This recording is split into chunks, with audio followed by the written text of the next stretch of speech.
бүгін сабақты бастамастан бұрын бәріміздің көңіл-күйімізді көтеріп, яғни психологиялық ахуал қалыптастырып алайық.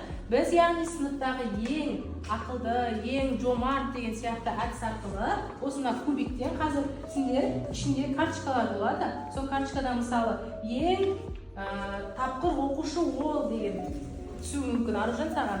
Сол кезде сен бір оқушыға барып, кім деп ойлайсың? Мысалы Айша деп ойлайсың. Айшаның қолымен амандасасың, иә? Бәріміз солай істейміз.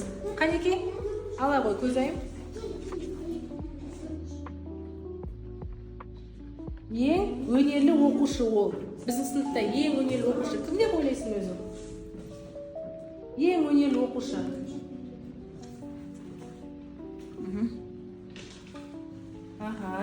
Даяна ала ғой.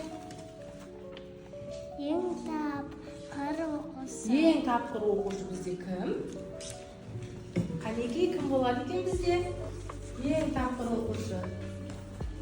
Тамаша, күшті, жарайсыңдар. Аружан ала ғой.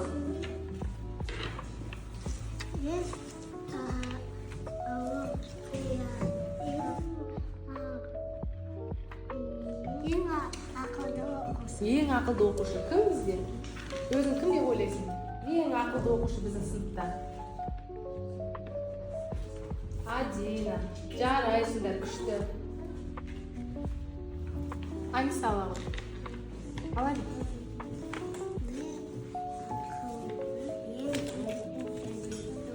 Вау, ең әдетті оқушы бізде кім? Ең әдетті оқушы. Зере, тамаша. Бүгін Зерені бәріміз таңдап жатырмыз. Ала ғой, Айли. Таңдай ғой. Ең ақылды оқушы ол дейді. Ең ақылды оқушы. Адина. Жарайсыңдар. Келесі топ. Адина таңдай ғой. Жарайсың. Адина ала ғой.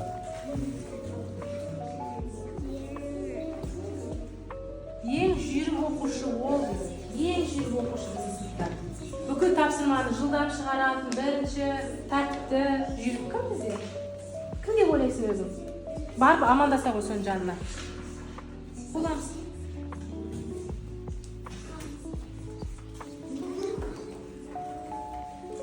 Зере, жарайсыңдар. Ал, Айша сен ала ғой.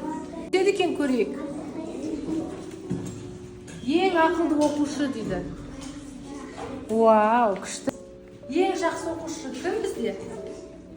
Ең жақсы оқушы. Ең жақсы оқушы. Өзің таңда өзіңе жүрегіне жақын оқушыны.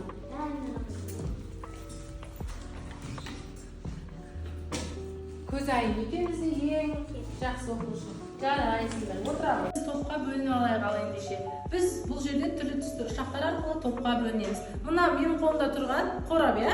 Қораптың ішінде түрлі түсті ұшақтар бар. Мысалға, қызыл ұшақ түсетін болса, бізде екінші топ самал тобы болады, иә?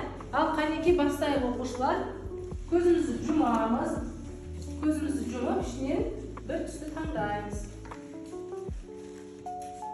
Қызыл түс. Қызыл түс бізде қандай топ? Самал тобы. Даяна ала ғой. Жақсы, самал тобы. Аружан. Бізде сары түс? Бұлт тобы.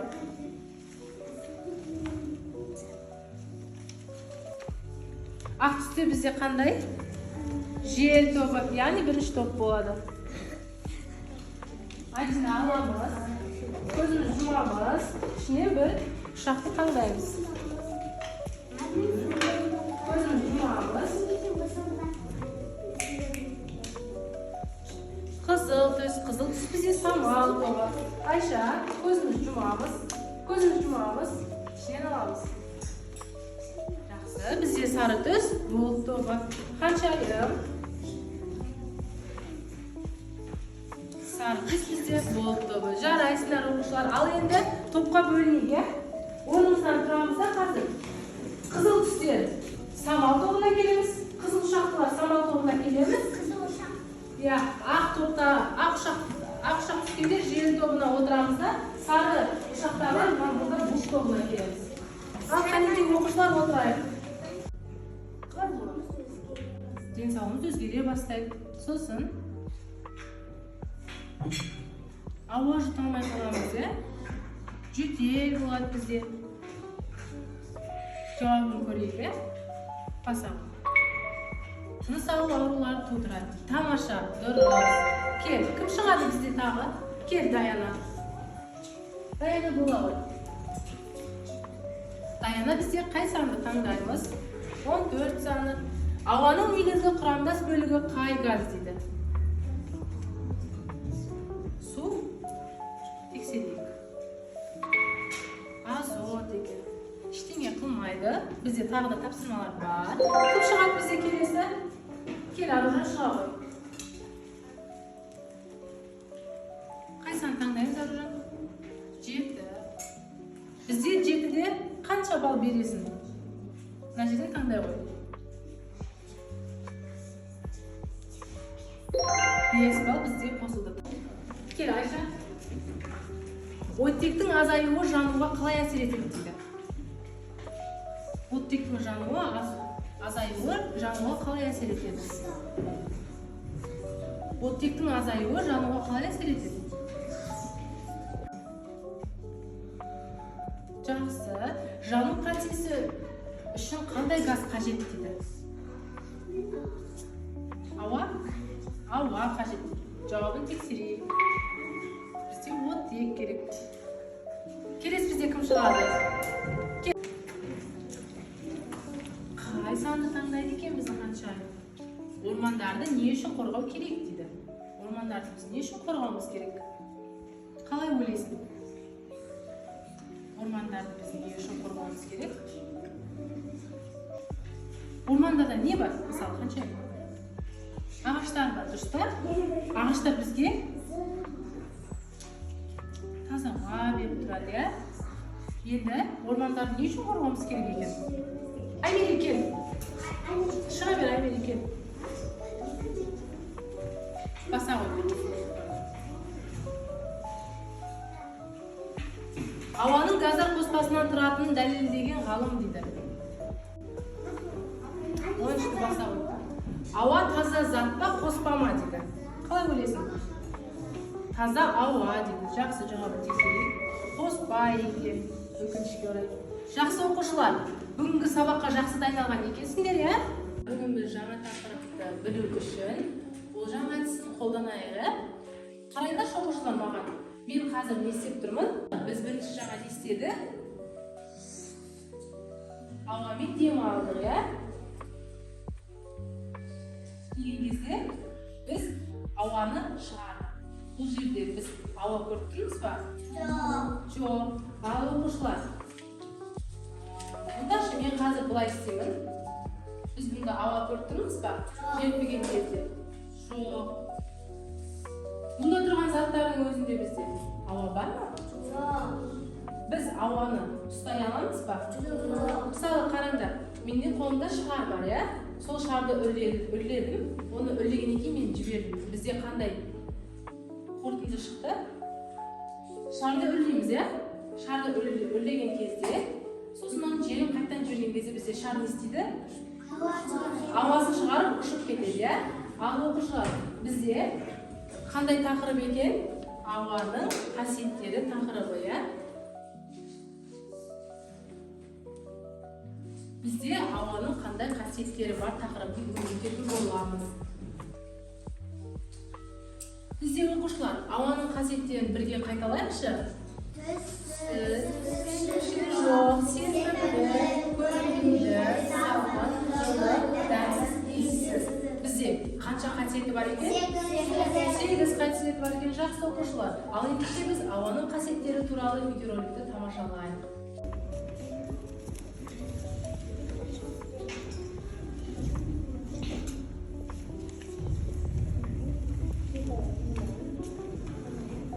Бізде екінші тапсырма тәжірибе жасап көріп, яғни тәжірибе арқылы жасаймыз. Бізде бірінші тәжірибе шармен тәжірибе жасап, қорытынды жаса дейді. Шарды үрлеп, оны қыс дейді. Бізде шар үрленіп тұр, иә өзі?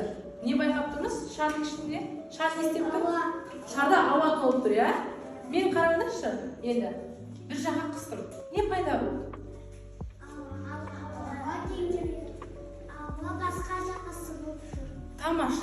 айтады.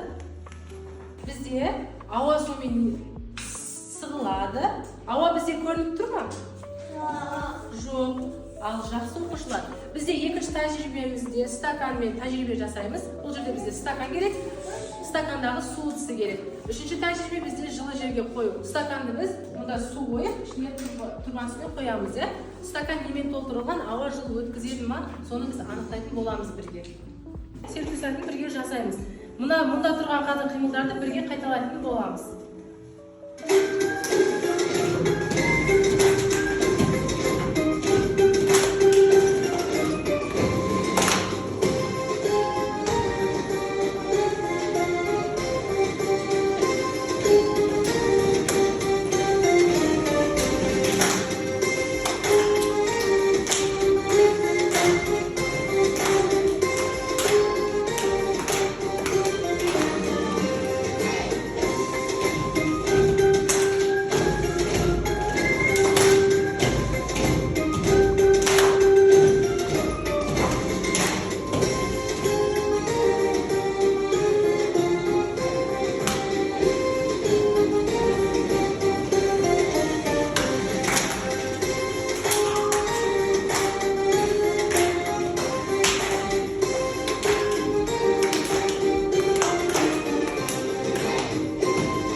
платформасы арқылы біз сабақты бекітейік. Бүгін біз ауаның қасиеттері туралы өттік. Қазір мұнда сендерге қараңдар, ұяшықтар берілген, құпия ұяшықтар, ешқандай сөз жоқ бізде.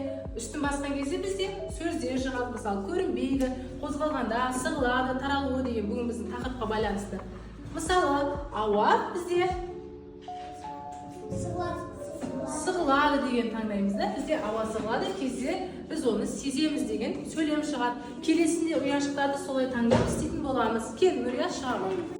Оқушылар, бізде екі қате, екеуі дұрыс болыпты. Яғни бізде ауа көзге не істейді? Көрінбейді екен. Ауа бізде сығылады ма? Ауа сығылады кезде біз оны сеземіз деген бізде сәйкес келмейді екен. Ауа қозғалғанда ол қысылып көлемін өзгерте алады ма? Жоқ. Ал иіс немесе түтіннің таралуы ауаның таралатынын дәлелдейді дейді. Бізде дұрыс жауап па? Жақсы. Сабақтың соңында бекітуден кейін қосымша тапсырма мен сендерге дайындап келдім. Бұл жерде біз бағандарға бөл. Яғни сендерге қазір мен қағаз таратамын, осындай мен үйде сендерге жазып дайындап келдім. Бұл жерде бізде бағандарға бөл дейді. Бүгінгі тақырыпқа байланысты ауа бар және ауа жоқ. Бізде мысалы ауа бар болатын болса, допты алып келіп, жанына наған жазатын боламыз. Ауа жоқ дейтін болса, пакетті алып келіп жазатын боламыз. Оқушылар, қазір мен сендерге таратамын, осыны орындайық бірге. Орындап, маған тапсырамыз, жауаптарыңды оқимыз.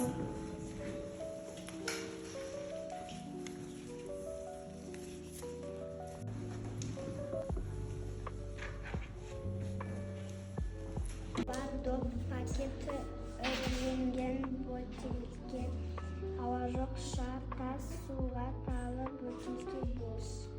Доп пакет өрленген, шар, тас, суға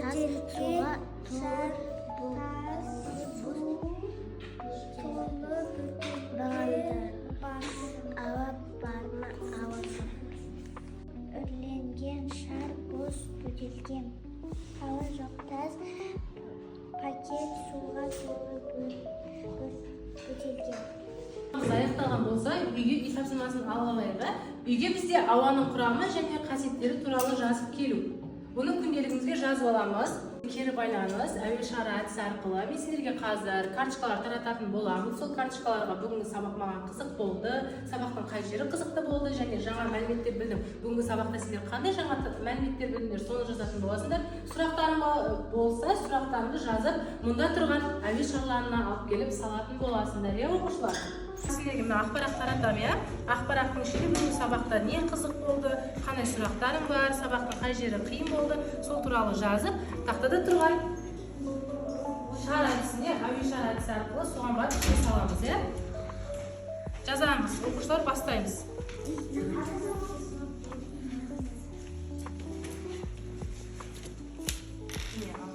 Бастаймыз, оқушылар, жазып.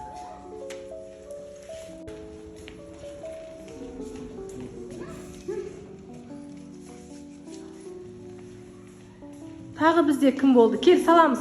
Шығып саламыз, келіңдер.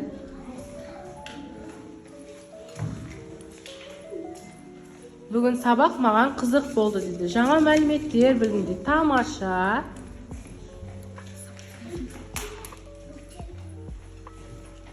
Кел, тағы кім? Нұрия, кел ағай.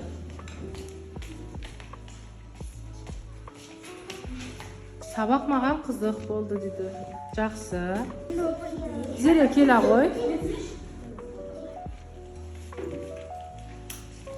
Зере, сала ғой бар.